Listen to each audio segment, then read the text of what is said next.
Des questions, il y en a une ici, alors il y en a beaucoup. Je vous supplie vraiment de faire des questions courtes, pas de témoignages ou de prise à partie, parce que l'objectif c'est de donner la parole au maximum de personnes. La première main qui s'est levée était ici, c'est mademoiselle ou madame, pardon. Là, voilà, par ici. Et n'hésitez pas à vous présenter si vous faites partie d'une ONG, merci. Thank you. I'm going to give you an opportunity to answer in English, hoping that you'll be able to. My name is Tove Holmström. I'm a former staff member of the Human Rights Office of the United Nations. My work concerned business and human rights, and in particular development, human rights, and the World Bank. So we worked a lot with financial institutions, trying to think a little bit about how human rights should factor into design of development projects. Okay, great. Sure. So I really appreciate the discussion here today, but I think a lot of the focus has been on numbers and how to achieve certain numbers, 0.7% for example. But we've spoken less about the ethical aspects of development and the quality of development projects. It's quite a timely question because there's a new law now adopted in France, the duty of care, that requires companies to pursue human rights due diligence. So they have to assess what impacts their activities in developing countries have on human rights for everyone. There's a very unfortunate mentality in big financial institutions, including the World Bank, where I was based before, that economic growth in itself will be enough to support human rights. This is simply not true because you have a lot of development projects that may support some human rights but actually violate others. The bank's involvement in projects, including forced relocation, is a case in point. So my question is twofold. One, I want to know whether you think human rights is relevant for development and how you intend to work towards that in French development aid. And two, I want to know what you will do to make sure that France upholds its human rights obligations in big financial institutions such as the World Bank. Thank you. Merci. Sur le fait que nous avons parlé essentiellement de chiffres, d'objectifs chiffrés et moins d'objectifs éthiques, humanitaires, sur les questions. Alors, Georgie en a parlé un peu à la fin, sur les questions d'égalité entre femmes et hommes, d'accès à l'éducation, d'accès aux besoins fondamentaux comme l'accès à l'eau, l'accès à l'électricité, l'assainissement, les questions également de démocratie sont au cœur de l'aide publique au développement. Et puis je l'ai évoqué très rapidement tout à l'heure, vous parliez de transparence de la statistique et de la transparence de la distribution de l'aide, de son fléchage et du fait qu'elle puisse arriver au bon endroit et qu'elle soit, que l'usage qui en soit fait soit celui qui était prévu au départ. Est-ce que quelqu'un veut répondre peut-être parmi vous quatre? Georgie. On va répondre en français.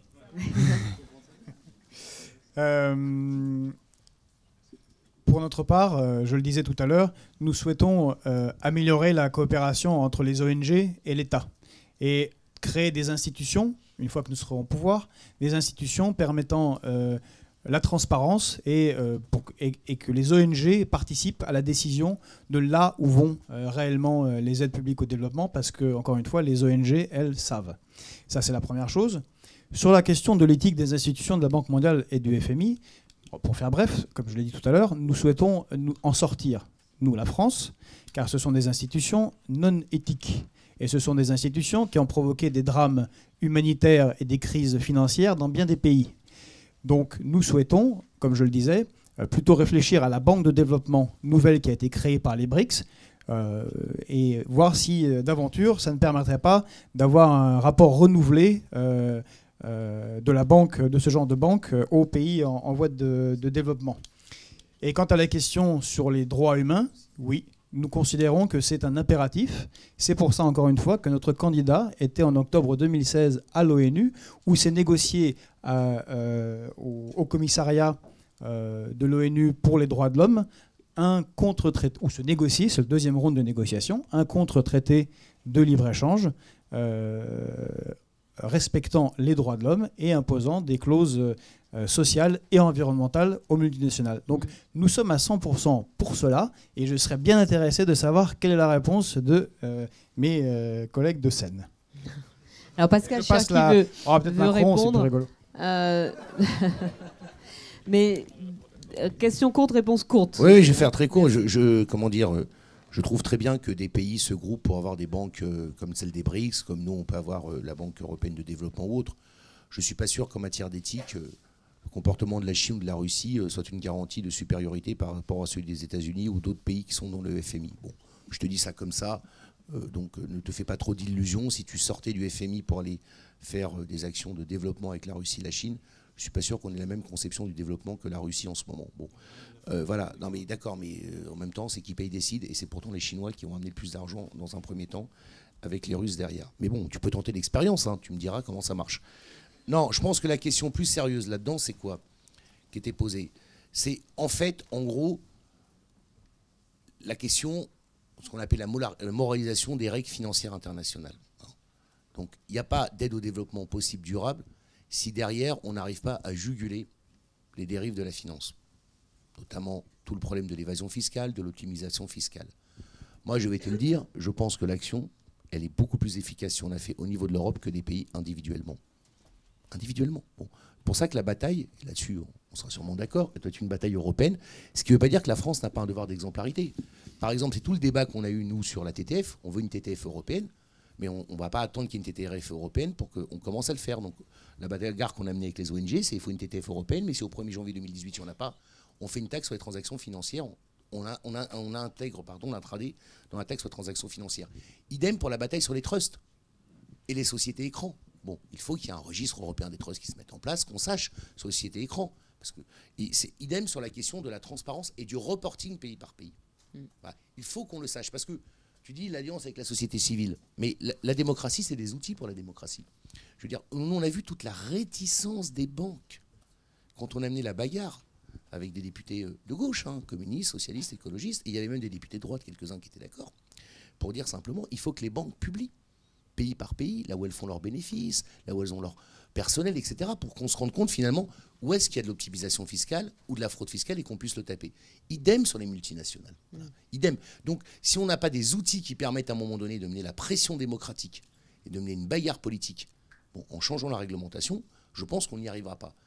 Et donc l'affaire les Panama Papers l'ont montré, un certain nombre d'affaires, il faut prendre maintenant, il faut mener une bataille politique pour qu'il y ait des règles contraignantes. Alors, on aura quelques petites contradictions à surmonter au niveau de l'Europe, parce qu'il y a quelques petits paradis fiscaux en Europe. Bon, ben, c'est une bagarre politique. De toute manière, on est sûr de perdre les batailles qu'on ne mène pas, mais celle-là, il faut la mener. Merci. Est-ce que Jean-Michel Severino, vous voulez ajouter un mot? Il faut être très très rapide. Hein. Sur les aspects transparence, je dirais malheureusement et heureusement, une grande partie des batailles est au niveau européen. On sait que le Conseil constitutionnel a déclaré les obligations de déclaration pays par pays inconstitutionnelles dans le dernier au mois de février. Et donc, nous sommes réduits pour l'instant au niveau de la directive européenne que nous attendons. Et il va en être de même dans beaucoup des sujets, comme beaucoup des sujets dont nous traitons aujourd'hui. Je dis heureusement parce que la seule bonne nouvelle est un problème, c'est la sortie de la Grande-Bretagne de l'Union européenne qui va nous ouvrir un petit peu plus de marge de manœuvre puisqu'elle était elle-même le pays sans doute le plus réticent, pas le seul, mais sans doute le plus réticent, en tout cas le grand pays le plus réticent à modifier là-dessus. On n'a pas beaucoup de temps pour rentrer là-dedans. J'espère que ma déclaration ne va pas sonner comme étant un slogan sans chiffres par derrière, mais il n'y a pas de développement qui ne soit pas assis sur les droits.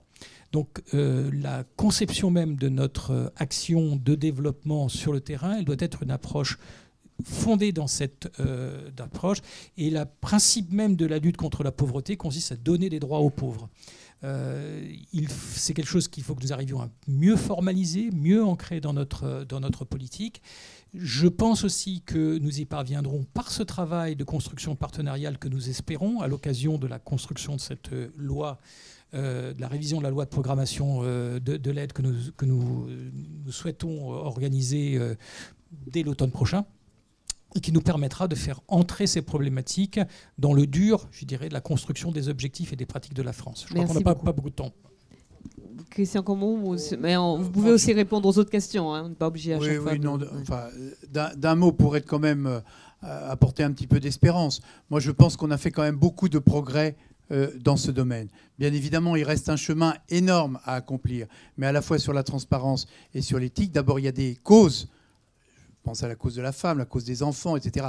Il y a des causes qui ont fait beaucoup de chemin et il y a ici beaucoup d'acteurs qui le portent sur le terrain. Donc je crois qu'il faut être assez constructif et plein d'espoir. Je vois, pour avoir rapporté un certain nombre d'accords au Sénat dans ce domaine, que les paradis fiscaux, les listes noires, les pays que l'on montrait du doigt, y compris les tout petits confettis qui recevaient des sociétés écrans, tout ça commence à disparaître et les grands pourvoyeurs de la fraude fiscale vont voir de plus en plus leur champ d'action s'éteindre. Ça ne veut pas dire qu'il ne reste pas de chemin à accomplir, mais je pense qu'il faut s'y mettre tous pour aller dans le sens que vous souhaitez. Quelque chose a changé au Luxembourg? Ça m'a échappé. Il y a des choses qui changent. Non, mais je suis taquine. Non, mais sûrement tout n'est pas. Mais il n'y a pas que il n'y a pas le Luxembourg. Il y a aussi des îles anglo-normandes. Il y a tout un tas de choses. Voilà, on sait très bien. Voilà, mais la pression internationale devient telle que maintenant, y compris parce que c'est bien de pouvoir donner l'exemple aussi. Oui, oui, bien sûr. Mais au sein des entreprises, maintenant, le nombre de très grandes entreprises qui mettent une dimension éthique. Regardez ce qui est en train de se passer sur une grande entreprise, une grande cimenterie. Hein, bon, voilà, c'est arrivé. Les médias ont fait en sorte qu'on en parle. Comme par hasard, des décisions tombent. Voilà. Oui. Ça, c'est un petit progrès. Pas grand-chose, mais c'est quelque chose. Tempéré par la décision du Conseil constitutionnel de rejeter le principe de précaution et de responsabilité des multinationales qui agissent dans les pays en développement, parfois au mépris de la sécurité de leurs salariés. Je glisse ça dans la conversation. Il y a d'autres questions, ici, au fond d'abord. Une question au fond. Oui, bonjour Valérie Terranova. Je vais poser une question très concrète et très terre-à-terre. En 2005 ou 2006, la France, de manière pionnière, a mis en œuvre, à titre expérimental, une des premières taxes de solidarité internationale, la taxe sur les billets d'avion, dont le but était d'assurer aux questions de santé globale un financement prévisible, pérenne et additionnel aux chiffres et aux montants de l'aide publique au développement. Or, aujourd'hui, qu'est-ce qu'on voit? On voit que cette taxe sur les billets d'avion, comme le produit dévolu à l'aide publique au développement de la TTF, n'est plus additionnel, n'est plus du tout prévisible et n'est plus pérenne. Pour vous donner un exemple, United, qui est l'organisation qui était prioritairement bénéficiaire du produit de cette taxe quand elle a été mise en œuvre il y a 10 ans, a connu le montant de son budget pour l'année 2016 en décembre 2016 au terme d'un débat qui n'en était pas un, totalement escamoté au Parlement. Donc les décisions sont prises de manière totalement opaque, sans que le politique ait son mot à dire. Le ministre de la coopération, enfin le secrétaire d'État à la coopération a reconnu lui-même lors d'un débat parlementaire qu'il n'avait pas été informé ni associé. Donc je voulais demander aux représentants de tous les candidats ici, est-ce que les financements innovants pour le développement restent une priorité du programme de vos candidats? Est-ce que vous vous engagez, si c'est le cas, à faire en sorte que ces financements retrouvent leur caractère additionnel et pérenne et prévisible, c'est-à-dire que les organisations qui en sont bénéficiaires connaissent les montants qui vont leur être dévolus l'année d'avant et pas l'année d'après. Et dernière question, est-ce que vous vous engagez également à faire en sorte que ces financements retrouvent ce pourquoi ils avaient été inventés au départ, notamment la taxe sur les billets d'avion, c'est-à-dire aillent aux questions de santé publique et pas à la bonification des prêts de l'AFD, comme ça a été le cas l'an dernier?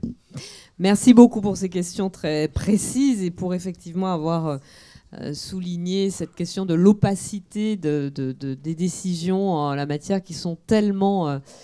cette opacité qui est tellement décriée, à la fois par les ONG, mais aussi par beaucoup de groupes de citoyens. Qui veut répondre? Pascal Cherki, vous allez commencer. Si on peut vous passer un micro, merci. Vous avez raison, madame, mais vous savez pourquoi? Parce que la mission APD en 5 ans a vu ses crédits, et la mission budgétaire, ses crédits fondent de 22%. Donc en fait, on a rabattu les taxes affectées, la taxe sur les billets d'avion, la TTF qu'on avait créée sur le financement. Et donc c'est un problème que beaucoup d'ONG, vous et d'autres, ont toujours posé.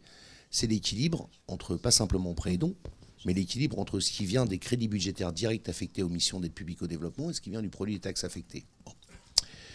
D'ailleurs, lors du dernier exercice budgétaire, on s'est beaucoup battu, et Jean-Marc Ayrault s'est battu dans ses arbitrages pour augmenter les crédits budgétaires directs, ça je le reconnais. Mais en même temps, les 230 millions d'euros qu'on a eu en plus, c'est parce qu'on a augmenté le taux de la TTF. Et voilà. Bon. Donc oui, il faudra, si on va arriver au 0,7, qu'on augmente aussi les crédits budgétaires directs. Bon. Après, il faut être honnête.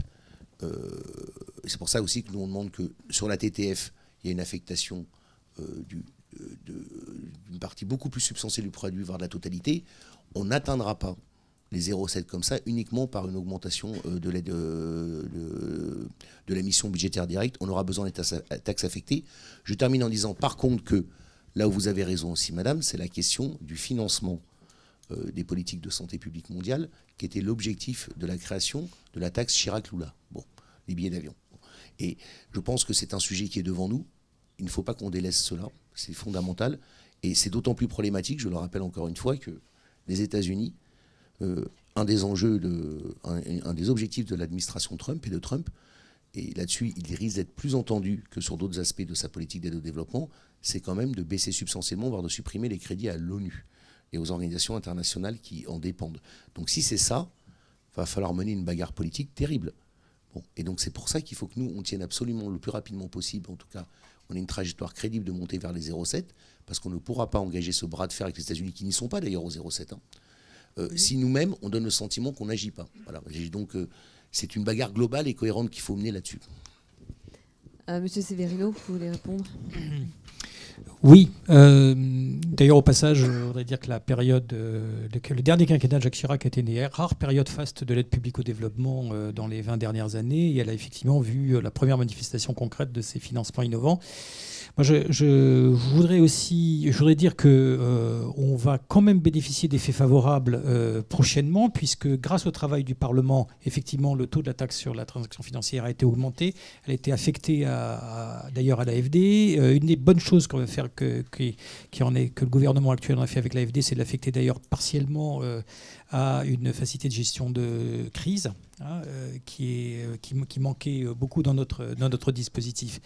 Bon, je crois qu'il y a deux questions maintenant qui en fait dans la question de Valérie. Il y a la question de la transparence et de l'intégrité de l'affectation de ces taxes. Et là, il y a vraiment un chantier complet à reprendre, parce que ces taxes ont complètement dérivé avec le temps à la faveur des pugilats budgétaires, etc. Il faut rétablir, je dirais, leur intégrité, leur transparence en termes de gestion et leur intégrité de destination. Après, je crois qu'honnêtement, il faut aussi qu'on fasse un bilan sur ce qu'ont donné 15 ans de bataille mondiale sur ces taxes. Les résultats sont médiocres. On a dépensé énormément d'énergie, en particulier en France. La France a été très porteuse. Ma nuance par rapport à ce que vous venez de dire, c'est que je ne suis pas sûr qu'on arrive à avoir des accords internationaux dans les 5 années qui viennent, puisqu'on se mesure à l'échelle du prochain quinquennat, qui permettrait d'avoir une transformation radicale de ce paysage des taxes, que ce soit sur la TTF ou sur le reste. Je crains que l'effort budgétaire propre de la France, donc du contribuable, reste quand même soit l'essentiel de ce qu'on puisse faire dans ces prochaines années, parce que rapidement, comme pour le sujet précédent, on se retrouve confronté au problème qu'il faut que ce soit des décisions au moins européennes, si ce n'est mondiales. Et là, on tombe dans toutes les difficultés de négociation que nous connaissons. Enfin, attends, excuse-moi. S'il n'y a pas de TTF européenne, t'es pas... Juste une précision pour bien comprendre. S'il n'y a pas de TTF européenne, tu n'es quand même pas pour l'abandon de la TTF en France. Ni de son taux, ni de son montant. Non, parce que moi, j'ai entendu certains dire qu'il ne faudrait pas quand même qu'on défavorise Europlace et la concurrence entre nos institutions financières, celle de la Grande-Bretagne et de Francfort, et qu'il fallait être réaliste. Je suis d'accord que c'est une bataille à mener, y compris, il faut être honnête de dire que ceux qui freinent le plus, ce n'est pas les Allemands dans cette affaire-là, c'est nos propres banques à nous. Bon, faut quand même être honnête. C'est quand même pas les plus allants dans cette affaire-là. C'est ce que nous disent les parlementaires européens. Je ne parle pas du gouvernement, je parle de nos banques à nous. Donc il va falloir aussi qu'on crante un peu par rapport à elles. Bon, pour arriver à ces 11 pays pour faire cette coopération spécifique au niveau de l'Europe. Mais il est clair que l'objectif, c'est une TTF européenne. Mais il est clair que s'il n'y a pas de TTF européenne, nous, on continue à s'en servir pour le financement de l'aide au développement. Parce que le pompon serait qu'on dise, puisqu'on n'y est pas arrivé en Europe, on ne va pas pénaliser nos banques, on va la supprimer. Merci. Georgi Kuzmanovic. Merci pour cette question. Sur le premier point, qui est celui de la transparence, nous sommes pour rendre les données de l'APD publiques, voilà, tout simplement, en respect de l'initiative internationale pour la transparence de l'aide. Voilà. Encore une fois, nous sommes pour créer un partenariat plus serré entre l'État et les ONG afin que tout cela soit moins opaque. Quant à la deuxième partie de la question, est-ce que nous sommes pour les financements innovants et pour qu'ils soient moins opaques et prévisibles? Je vous dirais que oui, mais franchement, je ne pense pas que le problème soit là. Et Monsieur Severino, non, mais le problème n'est pas là au sens... les financements innovants sont là parce qu'on ne peut pas financer normalement. C'est-à-dire que les États sont contraints dans leur budget et doivent inventer des choses, pourquoi pas intéressantes, mais il n'y aurait pas les contraintes des traités pesant sur les budgets de l'État, il n'y aurait pas besoin de faire ce genre de choses. Mais par ailleurs, on peut s'engager, encore une fois, on peut s'engager sur des financements innovants. Imaginons par exemple une taxe sur les wagons de chemin de fer qu'on pourrait faire produits par Alstom pour développer le rail en Afrique. Et bien Bombardier, qui est une entreprise canadienne, avec le CETA, pourrait venir dire mais qu'est-ce que c'est que cette taxe que vous avez mise? Je la récuse, tribunaux d'arbitrage, ce que nous avons accepté, les différents gouvernements qui nous ont précédés, et donc ça fait sauter ce financement innovant. Et c'est pour ça, M. Severino a raison, ça fait 15 ans que ces financements ne fonctionnent pas. La raison est qu'imposer des financements de ce type-là dans le cadre d'une libéralisation généralisée du commerce mondial relève d'un effort considérable avec peu de résultats. On va prendre 3 questions en même temps. Alors je sais que les hôtesses savent déjà dans quel ordre. Je vois beaucoup de mains qui se lèvent. Pardon pour la frustration. D'avance, pardon. Mais... Merci. Voilà, mademoiselle Ami. Donc bonjour, je suis Marguerite Banvard d'Équilibre et Population. J'ai une question donc, pour les 4 représentants. On sait que les droits des femmes ne sont pas garantis. On sait qu'ils sont menacés. On l'a vu encore récemment avec des remises en cause en Russie ou aux États-Unis. Et à l'inverse, on sait que plus l'égalité entre les femmes et les hommes augmente, plus le développement progresse. Ce quinquennat a fait beaucoup pour l'égalité entre les femmes et les hommes, en France ou par la politique de développement. Donc ma question, c'est, je voulais savoir, est-ce que vous connaissez la stratégie genre et développement 2013-2017 qui doit être reconduite? Et comment est-ce que vous comptez mettre en œuvre cette politique de droits des femmes à l'international? Voilà, 2 questions très précises. Et d'ailleurs, merci parce que sur le fil Twitter, il y a beaucoup de questions sur ce thème-là. Qui veut commencer, messieurs? Ah oui. Ah, on prend les 3 questions. Alors. Je vais peut-être revenir rapidement. Bon, bien sûr, le partage complet du constat. J'ai eu l'occasion de le dire rapidement avant. Une partie de la... Et oui, bien sûr, cette stratégie de promotion des droits des femmes est indispensable à la prochaine étape de notre politique de développement. Il y a un certain nombre de marqueurs financiers qui sont importants. Hein. Nous nous engageons à ce que la moitié des programmes qui seront financés par l'AFD, qui sont le cœur de notre coopération opérationnelle, soient dirigés sur la promotion de l'égalité des hommes et des femmes ou cohérente avec cet objectif, et sur une alimentation budgétaire des différents programmes des Nations Unies, en particulier ONU Femmes, significative et pour cet objectif. Je redirai à cette occasion aussi que le fait de remettre l'accent sur la politique en matière d'éducation, qui est le grand oublié de notre politique de développement de ces dernières 20 années, va être aussi l'occasion, à travers l'introduction également de l'objectif d'accès des femmes, des jeunes filles à l'éducation et la promotion de leur rôle dans l'éducation, de donner un coup de boost important à cette problématique. Donc oui, c'est clairement un sujet, le sujet au sommet de l'agenda que nous avons devant nous. Pascal Cherki. Très rapidement, nous partageons cet objectif. 50% des projets, des financements doivent être affectés à la réduction des inégalités hommes-femmes, ce qu'on appelle la stratégie de genre, bien évidemment, pour toutes les considérations qui ont été développées par les ONG et par M. Severino. Mais il ne faut pas être hypocrite, on le fera plus facilement si on arrive au 0,7 dans le quinquennat.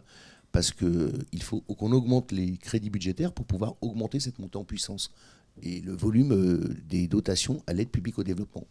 Donc tant qu'on est à 0,4, c'est compliqué. On peut faire 50% de 0,4, mais ce n'est pas génial. Par contre, faire 50% de 0,7, ça sera beaucoup mieux pour les femmes et le développement. Georgi Kuzmanovic. Oui, je le disais tout à l'heure, le fléchage de l'APD, nous considérons qu'il doit être fait sur les questions de pauvreté, d'inégalité, d'éducation et d'égalité hommes-femmes, qui, quand elles sont bien traitées, règlent une partie des problèmes justement d'éducation et de pauvreté. Quant à la stratégie genre et développement 2013-2017, elle est abordée dans... nous avons fait des livrets thématiques en plus du programme L'avenir en commun. Il est abordé dans le livret féministe auquel je vous renvoie, et nous proposons de le renforcer. Christian Cambon, les féministes françaises s'inquiètent des visées de votre candidat concernant certains de leurs droits fondamentaux, notamment l'accès à l'avortement, par exemple. Non, écoutez, je pense qu'il n'y a pas franchement d'inquiétude à avoir. Si vous le dites, on est rassuré. Non, je vous le dis. Écoutez, et si c'est moi qui vous le dis, alors... Écoutez, François Fillon a été Premier ministre, il a eu des responsabilités, il est engagé en politique depuis plus de 40 ans. Je pense qu'on ne peut pas lui faire grief de ces sujets. Maintenant, il peut avoir des conceptions qui sont strictement personnelles et chacun sur ces sujets peut avoir les siennes. De la même manière, je n'oublie pas qu'un certain nombre de groupes, y compris de groupes de pression, soutiennent sa candidature. C'est leur droit. Chacun a le droit de s'exprimer au moment d'une élection présidentielle. Ceci posé sur le sujet qui est le nôtre, je pense d'abord que tout le monde rejoint ici, dans la composition des représentants, la même philosophie. Je pense que le droit des femmes est au cœur du développement parce qu'on sait très bien que dans ces pays, ce sont elles qui subissent au premier chef les violences, ce sont elles qui subissent au premier chef les grandes difficultés de la vie au quotidien. Moi, j'ai eu l'occasion de visiter plusieurs maternités sans eau. Je ne fais même pas de commentaires sur ce que ça peut représenter. Et donc, c'est un objectif effectivement général qui rejoint les objectifs du développement, car l'élévation du niveau de vie de toutes ces populations permettra au premier chef d'améliorer le droit des femmes. Et je pense que c'est une préoccupation essentielle et nous devrons, comme ça a été dit, avec les moyens qui seront mis à disposition, favoriser cela. Mais je veux insister sur le droit à l'éducation, là aussi. Jean-Michel Severino l'a dit, je pense que l'éducation est au cœur du problème dans nombre de pays qui ont beaucoup de progrès à faire encore. Encore 2 questions. Je vois ici devant. Sophie Zakarian, médecin du Monde. Je vais en rajouter une couche sur la question des droits à la santé sexuelle et reproductive. Oui, je vous remercie, Monsieur Cherki. Vous avez été le premier à en parler, je l'ai bien noté. On est dans un contexte de montée des conservatismes avec le cas de figure américain avec ce qu'on appelle le gag rules qui et concrètement interdit le financement de projets d'ONG en faveur du droit à la contraception et à l'avortement. J'aimerais savoir quelle est votre réaction, sachant que déjà certains pays, je pense à des pays scandinaves, mais je pense aussi à la Belgique, ont pris des mesures très concrètes pour compenser le manque de subventions et d'aides qui sera donné notamment aux pays africains. Comment vos candidats, comment vous réagissez? Merci. Je voudrais juste ajouter à votre question que pour ce qui concerne les États-Unis, non seulement le droit, l'accès à la contraception et à l'avortement sont remis en cause, et encore plus avec cette nouvelle présidence, mais si ces droits existent sur le papier, dans les faits, ils sont très difficiles pour les femmes, y compris aux États-Unis, y compris dans les États riches, ils sont très difficiles, ces droits, à exercer pour les femmes. Qui veut répondre en premier? Peut-être vous, Georgie, vous avez le micro. Mais notre candidat Jean-Luc Mélenchon est en tout cas pour le cas de la France, pour inscrire le droit à l'avortement dans la Constitution. Bon, nous souhaitons que ce même genre de droit soit appliqué ailleurs dans le monde. Nous n'avons rien de précis dans le programme, pour être honnête, sur cette question-là, mais d'évidence, il faudra aller dans le sens que vous indiquez. Il n'y a aucune 100% d'accord avec vous. Monsieur Severino? Oui, je n'ai pas d'angoisse sur quelconque des partis politiques qui viendraient à être élus en France sur ces questions-là. En revanche, moi ce qui me... Sur le conditionnement de l'aide publique au développement... Voilà. Oui, sur le conditionnement de l'aide publique au développement, au planning familial, enfin l'absence de planning familial, etc. Je ne crois pas qu'on en soit là du tout. En revanche, je ne suis pas non plus très inquiet sur la problématique de l'aide publique au développement américaine en tant que telle, parce que finalement, c'est une aide qui est relativement modeste à l'échelle planétaire. En revanche, moi, ce qui m'angoisse plutôt, c'est le fait de savoir si à un moment donné, et je crois que le moment risque d'être proche, les États-Unis portent le problème dans les institutions internationales de développement et conditionnent leur soutien qu'ils maintiendraient, voire qu'ils augmenteraient malgré les enveloppes d'aide publique au développement en baisse que nous promet Trump à l'application de ce type de réforme. Et là, on ne sait pas où le débat ira. Donc je crois qu'il faut se préparer à cette bataille-là et s'armer idéologiquement, politiquement, financièrement pour ça. C'est peut-être ça le terrain le plus embêtant. Pascal Cherki. Je ne suis vraiment pas du tout un obsédé de la répétition. Mais l'expérience que j'ai vécue comme parlementaire, c'est qu'à un moment donné, il y a des actions qu'on peut faire dans la coopération bilatérale et il y a des actions du multilatéral à travers notamment les fonds des Nations Unies. Et qui font des effets de levier. Et qui ont obtenu, je le répète, dans l'Afrique anglophone, ce que me disent les ONG, de bien meilleurs résultats que dans l'Afrique francophone. Parce que comme l'Angleterre est à 0,7% d'aide publique au développement, comme c'est inscrit dans leur loi, comme une stratégie de genre, et comme ils investissent dans ces fonds multilatéraux, du coup, les pays d'Afrique anglophone, puisque eux mènent cette bataille avec les pays d'Afrique anglophone, pour qu'ils soient récipiendaires de l'aide de l'ONU, sont destinataires de beaucoup plus de projets qu'on construit avec eux. Donc le problème qui vient dans l'Afrique francophone, ce n'est pas l'analyse politique, ce n'est pas la volonté des ONG, c'est l'argent. Voilà. Moi, je l'ai vécu très concrètement. J'étais parlementaire, on est venu me solliciter, sinon je n'aurais jamais eu l'idée, je ne savais même pas que ce fonds-là existait, je le dis très honnêtement. On découvre des choses quand on est député. Et j'en ai tiré comme expérience que comme avec un budget restreint, on fait des arbitrages, alors on doit mettre dans ONU Femmes, et puis il y a les programmes de l'APD, et puis il y a les fonds multilatéraux, et puis au bout d'un moment, on arbitre, et c'est comme par hasard, boum, c'est tombé sur eux. Pourquoi ? Parce que c'était les moins soutenus. Bon. Et je vous le dis encore une fois, il a fallu que j'aille voir le ministre directement parce que pour lui dire, bah voilà, les conséquences de ça, c'est ça. Bon, comme il m'aime bien que je suis de la même formation politique, il m'a aidé. Bon, il aurait pu ne pas le faire et j'en tire aucune gloire. Donc, la seule manière de pouvoir répondre à toutes ces questions-là et de le faire, c'est d'avoir un volume budgétaire suffisant qui permette de ne pas avoir à faire un arbitrage de restrictions ou de relative pénurie. On va prendre une dernière question ici au deuxième rang, madame. Bonjour. Agnès Fèvre, je suis journaliste pour Le Point Afrique notamment. On a évoqué très brièvement le coût des opérations extérieures de la France en Afrique. Est-ce qu'il faut maintenir, renforcer ou réduire la présence militaire en Afrique ? Et jusqu'où les partenariats sécuritaires sur fond de lutte contre les mouvements extrémistes peuvent-ils reconfigurer les relations avec des régimes autoritaires ? Je pense notamment au Tchad, qui a été un allié précieux de la France ces dernières années, sous le quinquennat de François Hollande. Et on a très peu parlé des nombreuses exactions et des manquements aux droits humains au Tchad. Et voilà, quelle est votre position ? Alors je sais que Pascal Cherki, vous n'êtes pas comptable du bilan de François Hollande, mais on va peut-être commencer avec vous sur cette question-là. Mais j'ai prévu de lui demander aussi. Hein ? C'est quand même au sein de l'Élysée que ça s'est décidé ça. Nous les parlementaires, on était un peu mis devant le fait accompli, même si on a approuvé l'opération au Mali.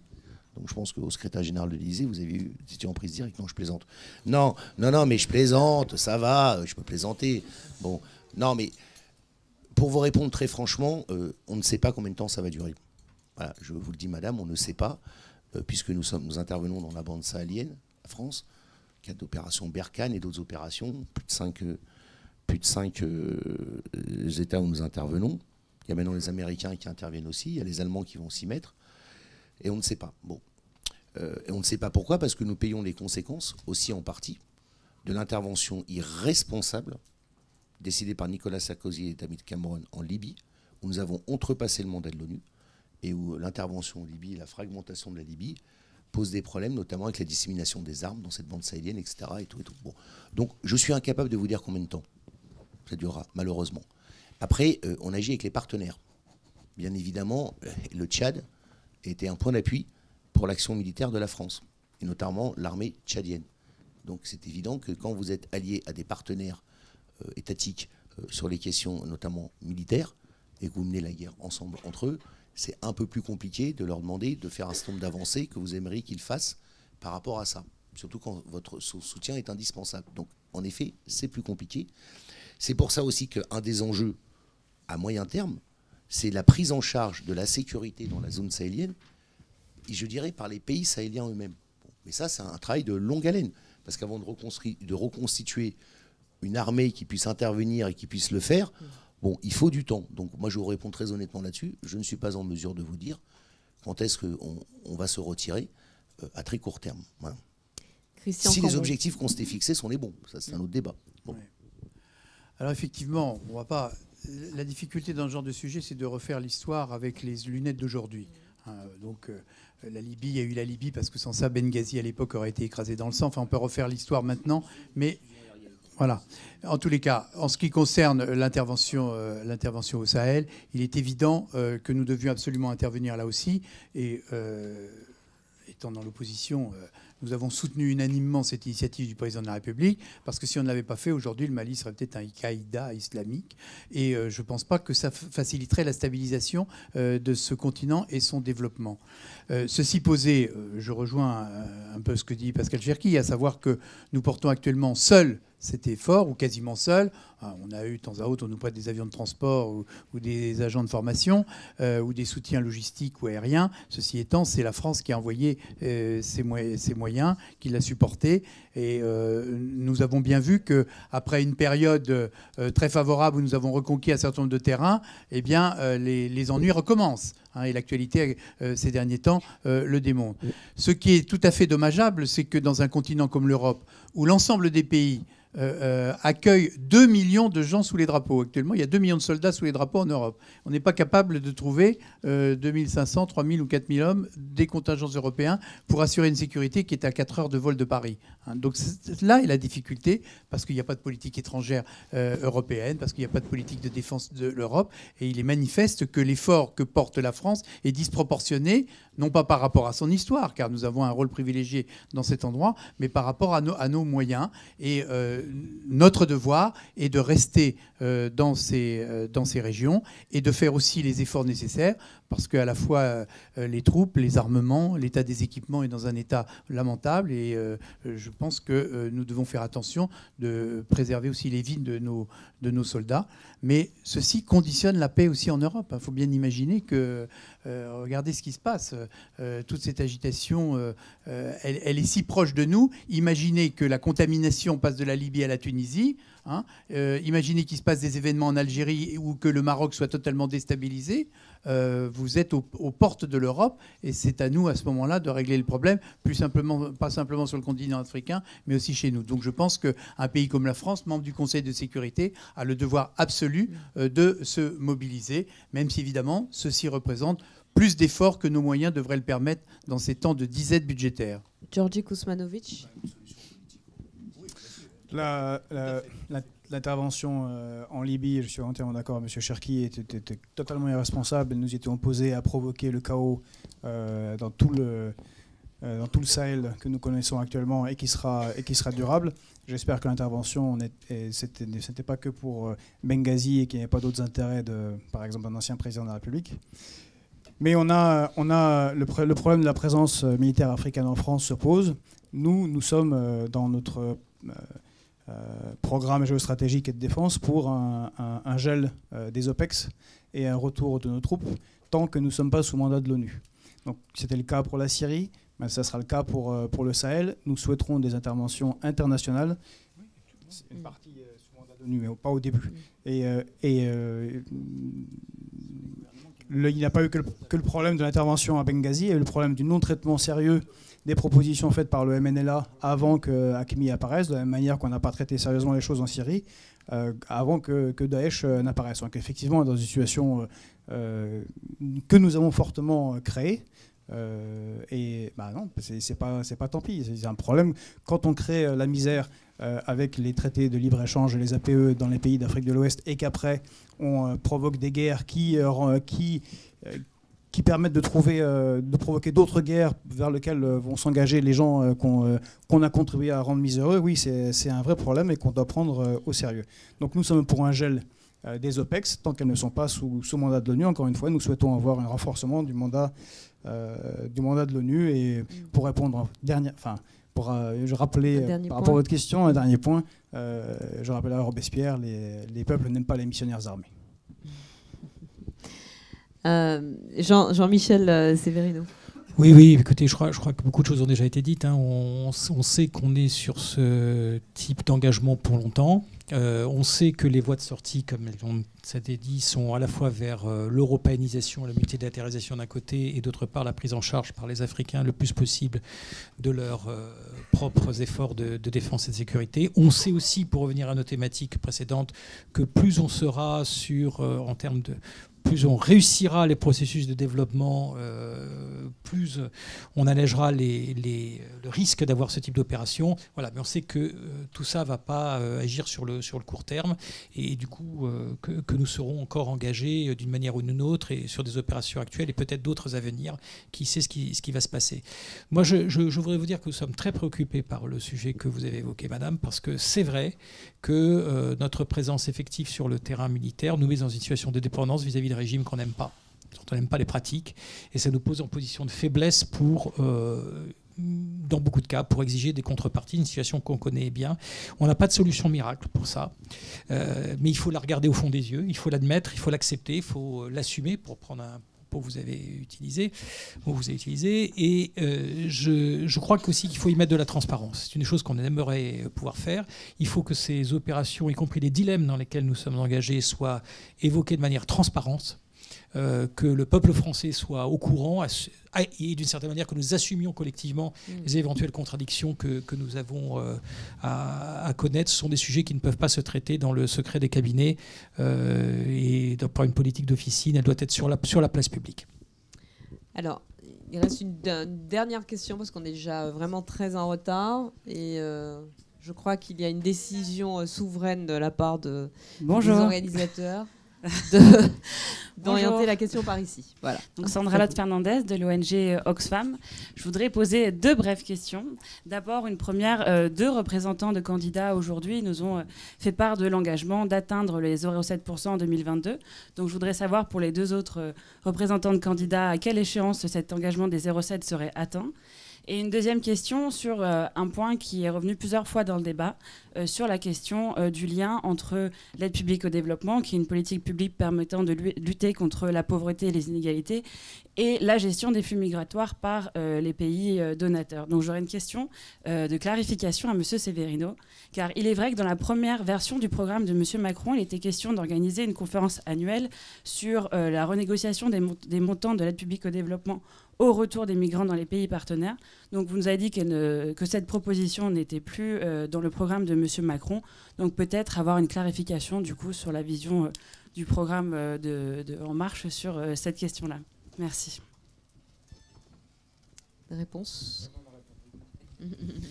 Alors sur les aspects budgétaires, je pense avoir répondu déjà sur ces 2 sujets, mais je peux le reprendre rapidement. Sur l'aspect budgétaire, nous avons dit que cet objectif se situerait serait atteint dans une période 2022-2030, et en fonction de la révision, et dans un cadre d'un échéancier qui serait fixé à l'occasion de la révision de la loi de programmation sur l'aide publique au développement à l'automne prochain.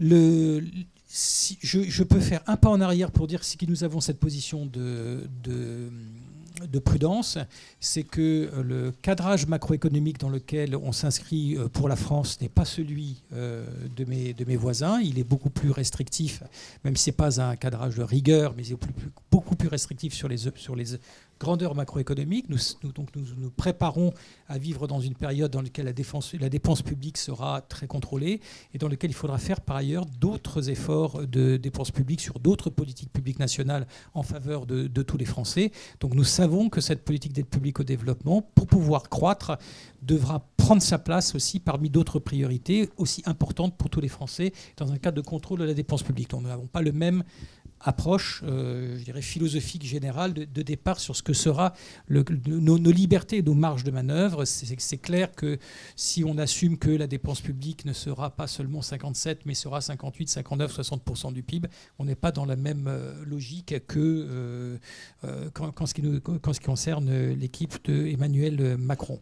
Sur la question migration, aide publique au développement, donc je le répète, cette phrase, ce paragraphe maladroit qui ne reflétait pas les intentions d'Emmanuel Macron a été supprimé, punto.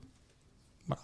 Maintenant, ce que nous disons, c'est quelque chose qui est d'ailleurs très proche de ce que mes voisins également disent, c'est que bien évidemment, l'aide publique au développement, et je l'ai dit d'entrée, est un des instruments qui permettent de gérer la lutte contre la pauvreté, les problématiques de sécurité, et qu'il faut bien entendu la concentrer en particulier sur le Sahel et sur ces régions qui sont également des régions d'origine migratoire du fait de leur situation démographique, de la situation de pauvreté, et c'est un des instruments qui doit être employé à côté d'autres instruments.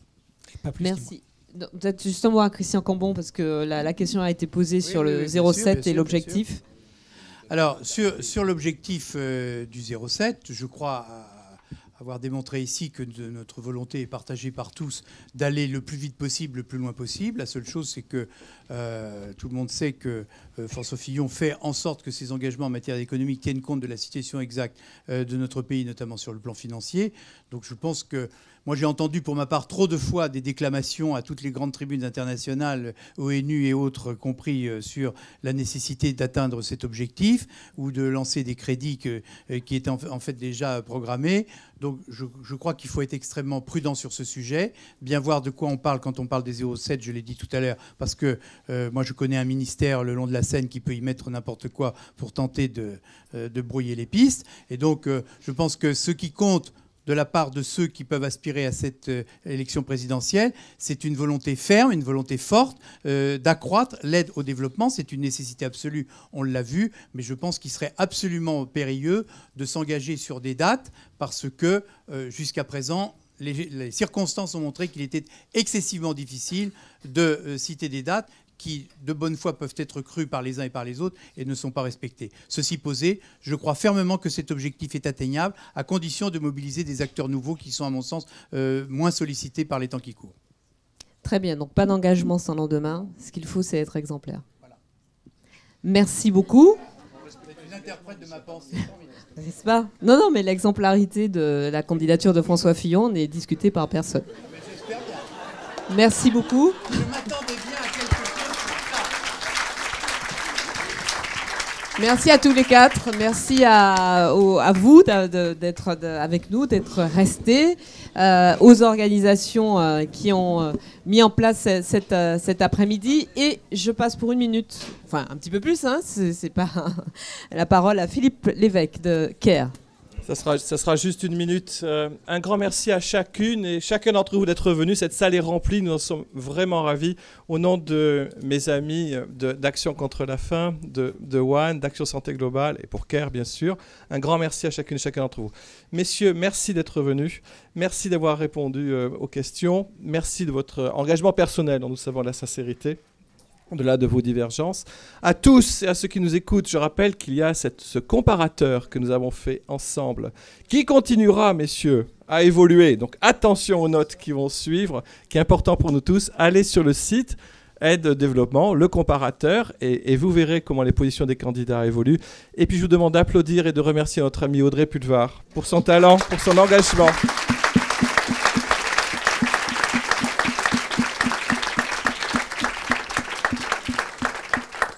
Merci, chère Audrey, pour aussi vos convictions. Merci pour tout. Merci à nos amis du Monde qui nous ont reçus ici. Merci à tous ceux qui ont rendu possible cet événement. Merci, cher Philippe Jachan. Et répondez présent à l'appel des solidarités.